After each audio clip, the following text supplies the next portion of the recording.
সবাইকে জানাই happy new year. 2024 আমাদের অনেক কিছু শিখিয়ে গেছে এবং অনেক কিছু নিয়ে গেছে। ফাইনালি 2025-এ পা দিয়ে ফেললাম। বছর চলাকাল আমরা কিন্তু অনেক কিছু শিখতে পারবো এবং অনেক কিছু অ্যাচিভমেন্ট করতে পারবো, কিংবা অনেক কিছু হারাতেও পারি। তাই সময়ের সাথে সাথে আমাদের তাল মিলিয়ে তো চলতেই হবে। তো দেখা যাক 2025টা কেমন কাটে। আই হোপ যেন ভালো কাটে। তো সবাইকে জানাই হ্যাপি নিউ ইয়ার। চলো আজকে সারাদিন আমি কি করি তোমাদের সাথে আমি শেয়ার করা যাক এই ভিডিওর মাধ্যমে। এই যে দেখো, কথা বলতে বলতে আমার বই মলাটগুলো হয়ে গেল। আমার কাছে যে টিউশন পড়ে মলাট করার দায়িত্ব দিয়েছিল আমাকে। প্রথমে একটু কনফিউশন হয়েছিলাম যে কিভাবে করব, আমি তো ভুলে গেছি। বছর পরে আমি বই মলাট করছি, তো সেই কারণে। আর এই যে দেখো মেথি শাক আর এই যে কদবেল, এগুলো সব মাসিদের চাষ করা, তো সেখান থেকেই পাঠিয়েছে মাসিরা। আর কদবেল খেতে কে কে পছন্দ করো তারা অবশ্যই কমেন্ট করো। আমি কিন্তু ভীষণ লাভার কদবেলের, আর মাসিদের না ভীষণ বড় গাছ আছে কদবেলের, তো প্রতি বছরই পাঠায়, তো এই বছরও মিস করেনি। আজকে রান্নার দায়িত্ব ছিল পুরোটাই শাশুড়ি, তো সেই কারণে কাটা বাচ্চা সব করে দিয়ে এসেছি। অনেকদিন থেকে মিশো থেকে একটা পার্সেল ছিল আমার কাছে, সেটা খোলা হয়নি, চলো এখন খোলা যাক। তো বন্ধুরা এই যে দেখো দিদির বাড়িতে চলে এসেছি। আজকে তো নিউ ইয়ারের ফার্স্ট দিন, তো হ্যাপি নিউ ইয়ার সবাইকে। বলে প্ল্যানিং হয়েছে, তো তার জন্য এখানে ছাদে যাচ্ছি না, কারণ ছাদে প্রচন্ড ঠান্ডা। এই একটা দিদি আর আমার দিদি মিলে ফিস্ট হচ্ছে, আর আমাকে নিয়ে। আরেকজন আছে দাদা, সে বাইরে বাজার টাজার করছে। এখানে লুচি হবে আর মাংস হবে, রাতে ছোটখাটো ফিস্ট এরকম। ওখানে খেলছে আর আমি এসে কোনো কাজে হাত দিই না, আমার কাজ যেরকম ছেলে করছে। কেউ কি বুঝলে আমার কথাটা? আমার কাজ এইটা সেইটা করছি মানে বুঝলে? আমার কাজ হলো ভিডিও করা। এই যে তোমার সঙ্গে এই যে এত সুন্দর সুন্দর ভিডিও যে শেয়ার করি, এটাই হলো আমার কাজ। জানো তো, ফিস্ট করবো বলে কোনোই প্ল্যানিং ছিল না। হঠাৎ করে দিদি ডাকলো ফোন করে যে চলে আয় আমাদের বাড়িতে। ডাকার কারণ হলো আমি এসেছি মাদের বাড়িতে। আজকের হলো আমার ঠাকুমার কাজ, শ্রাদ্ধ কাজ, তো তার উপলক্ষেই মাদের বাড়ি আসা, তাই জন্য মোটামুটি ফাইনালি কষানো রেডি হয়ে যাচ্ছে।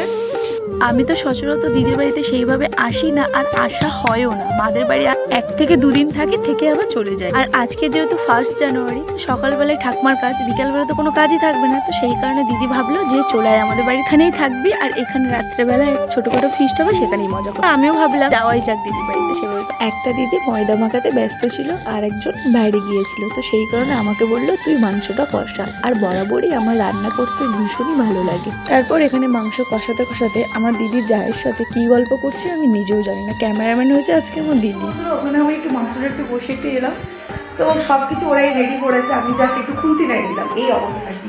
এই ফিশটা আর কি দিদি বাড়িতে আসলে এটাই মজা আর কি, ভীষণ সবাই একসাথে হয়ে আরও জোরে। প্ল্যান ছিল ছাদে করবো, কিন্তু এখানে করছি। তারপর দিদি বলল যে আমাকে দে, আমি লুচিগুলো ভাজি, কারণ আমি অত ফোন টোন ভালো করে ধরতে পারি না, ক্যামেরা সুন্দর করে করতে পারবো না, হয় ভিডিও বেঁকে যাবে, না হয় ক্যামেরার মুখ উঠবে না, এইরকমই হয়। দিদি বললো যে তুই ধর, আমি করি। তো এখানে মাংসটা কষানো কমপ্লিট হয়ে গেছে, এবার লুচিগুলো করলে পুরো একদম আমাদের ফিস্ট জমে যাবে। তো এখানে লুচি হয়ে গেছে, লুচি হচ্ছে।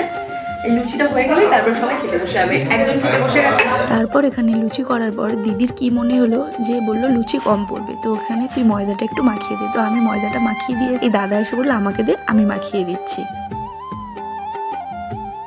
দিদির বাড়ির পরের দিন সকালবেলা স্নান করা কমপ্লিট হয়ে গেছে। স্নান করার পরে কিংবা ঘুম থেকে ওঠার আগে যার মুখ না দেখলে আমার দিন কাটে, তারই আমি আশীর্বাদ নিয়ে আমার এই সুন্দর দিনটাকে আমি শুরু করছি। এই ভিডিওটা হলো অনেকদিন আগেকার ভিডিও, দিদিদের গৃহ প্রবেশের সময়, তখনই ভিডিওটা করে রেখেছিলাম। কোনো মতে ভিডিওটা হারিয়ে গেছিল, খুঁজে পাচ্ছিলাম না। তারপর ফাইনালি এই ভিডিওটা যখন এডিট করতে গেলাম, ভিডিওটা পেলাম। পেয়ে যখন গিয়েছি তাই ভাবলাম এই ভিডিওটার মধ্যে অ্যাড করে দিই। এইটা ছিল দিদিদের গৃহ প্রবেশের পরের দিন যখন আমিষ রান্না হয়েছিল সেই দিনকারের ভিডিও। আগের দিন তো নিরামিষ হয়েছিল, বৈষ্ণব সেবা করেছিল, পরের দিন পাড়ার লোকজনকে সবাইকে খাইয়েছিল, সেই দিনকারের ভিডিও। এখানে মা মাসিরা সবাই আলু কাটছে, কেউ মাছ ভাজছে, এইসব করছে।